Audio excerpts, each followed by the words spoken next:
Hay secretos que uno aprende a guardar bajo llave, no porque sean oscuros, sino porque la lógica del mundo no tiene espacio para ellos. He intentado contar esta historia antes y siempre termina igual, con una sonrisa condescendiente de quien me escucha, o con esa mirada que dice: seguramente tu mente de niño te engañó. Pero hay sensaciones que no se olvidan.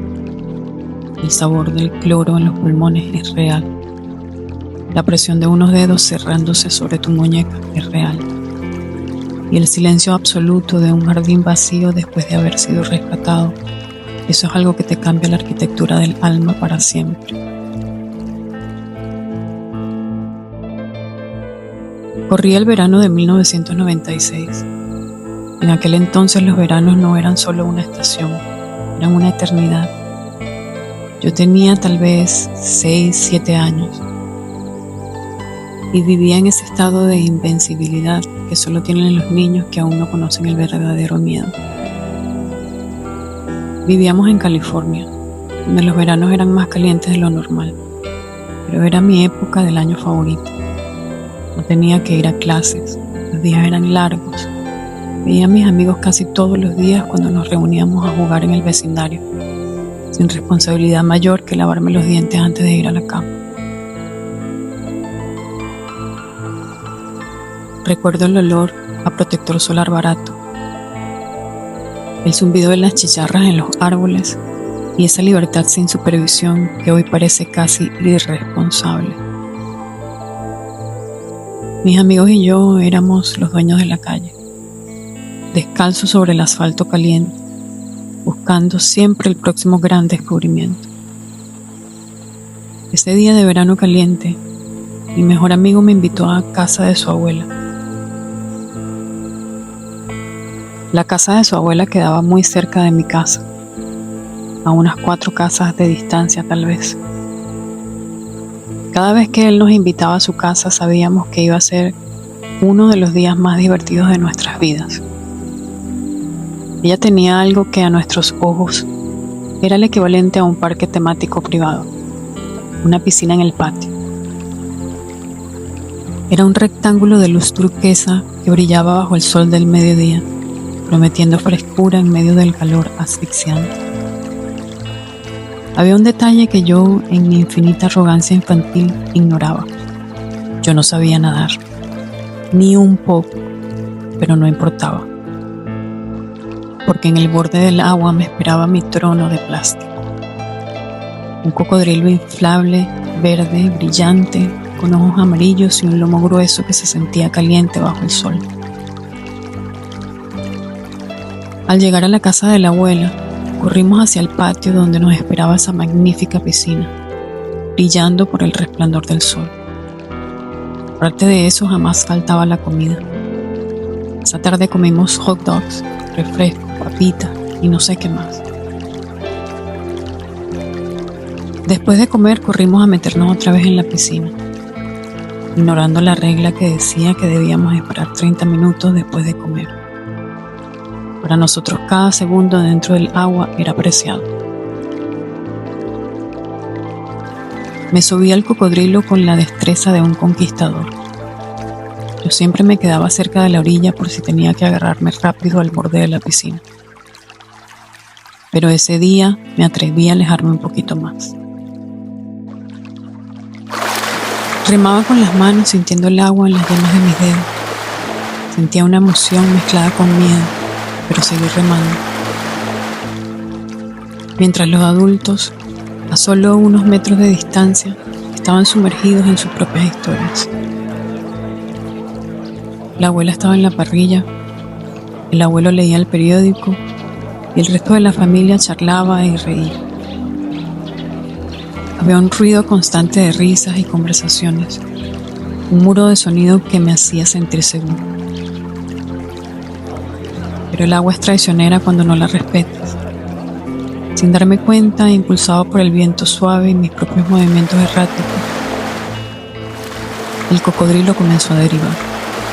Lentamente y sin darme cuenta, casi sin hacer ruido, me alejé de la escalera, me alejé de la parte donde mis pies aún podían tocar el suelo.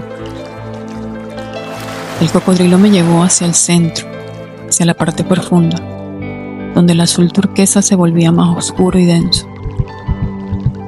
Cuando me di cuenta de que estaba demasiado lejos, el pánico, ese frío instantáneo, me invadió. Intenté remar hacia atrás, pero mis movimientos fueron torpes. El cocodrilo se tambaleó. En un segundo el mundo se dio la vuelta.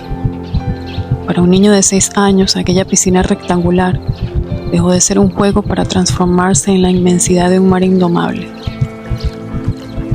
Al mirar hacia el borde, la soledad me golpeó. El lado profundo estaba desierto, una zona olvidada donde nadie se sentaba a vigilar. Toda mi seguridad, todas esas voces que me querían, estaban al otro extremo, riendo y celebrando, a un mundo de distancia de donde el abismo acababa de abrirse bajo mis pies. No hubo un chapoteo dramático como en las películas, no hubo gritos. El agua me tragó en un silencio absoluto. Recuerdo el shock del frío golpeando mi pecho y cómo me hundí como una piedra. Sin saber qué hacer, mis pulmones se llenaron de un instinto primario, aguantar la respiración. Llegué al fondo, sentí el azulejo suave y frío en las plantas de mis pies. Me quedé allí de pie en el fondo de la piscina mirando hacia arriba. Lo que vi fue hermoso y aterrador a la vez. La superficie del agua era un techo de cristal líquido, bailando con reflejos del sol que se fragmentaban en 1000 diamantes. La luz bajaba en columnas doradas, atravesando el azul, pero yo estaba atrapado abajo. Recuerdo pensar que el sol se veía muy lejos, como una estrella en otro planeta. Todo era paz. Una paz pesada que me decía que me quedara allí, que simplemente cerrara los ojos. Mis pulmones empezaron a arder, una súplica de aire que mi cuerpo ya no podía ignorar. En un último acto de desesperación, extendí mi mano hacia esa luz brillante, hacia ese mundo de arriba que ya no me pertenecía. Y entonces ocurrió el milagro. A través de la distorsión del agua vi una sombra romper la superficie. Una mano grande, sólida y extrañamente luminosa bajó hacia mí. No fue una alucinación. Sentí la presión física, real y poderosa de unos dedos cerrándose alrededor de mi muñeca, con una firmeza que no admitía dudas. Me tiraron hacia arriba con una fuerza sobrehumana, una aceleración que hizo que las burbujas estallaran a mi alrededor. En un parpadeo mi cabeza rompió la superficie. Tosí violentamente escupiendo agua tibia y cloro, mientras mis manos encontraban el borde del cemento de la piscina. Me arrastré hacia afuera, temblando, con el corazón martillando contra mis costillas como un pájaro atrapado. Me quedé allí, de bruces sobre el suelo caliente, respirando el aire bendito del verano. Cuando finalmente pude sentarme y recuperar el aliento, miré a mi alrededor para ver quién me había sacado. Esperaba ver a mi amigo asustado, al abuelo sin su periódico, o algún otro de los adultos empapado tras haberme salvado la vida. Pero no había nadie. El jardín estaba en el mismo silencio perezoso de antes. Mi amigo seguía jugando lejos, del otro lado de la casa. Los adultos seguían en su círculo de risa en la distancia, de espaldas a la piscina. Nadie estaba mojado, nadie me miraba. No había rastros de agua en el borde de la piscina, excepto por los míos. El cocodrilo inflable flotaba solo, balanceándose tranquilamente en el centro del agua turquesa. Fui salvado por alguien que no estaba allí, o al menos por alguien que mis ojos no podían ver. Corrí a donde estaban mis padres y les conté lo que acababa de pasar. Fueron los primeros en escuchar esta historia, también los primeros en no creer. Solo me preguntaron si estaba bien, continuaron su conversación adulta. El único que me creyó fue mi mejor amigo. Escuchó con ojos de asombro todo lo que le conté. Luego de eso seguimos bañándonos en la piscina, pero yo no me atreví a alejarme otra vez de donde mis pies tocaban el suelo.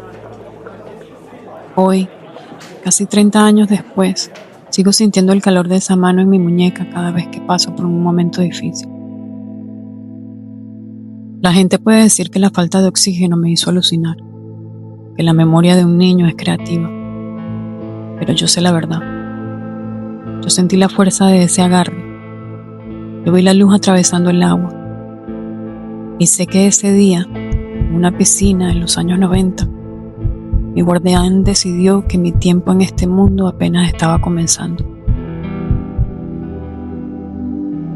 No estamos solos. Nunca lo estamos. Hay manos que bajan a buscarnos, incluso cuando nosotros mismos ya nos hemos dado por perdidos.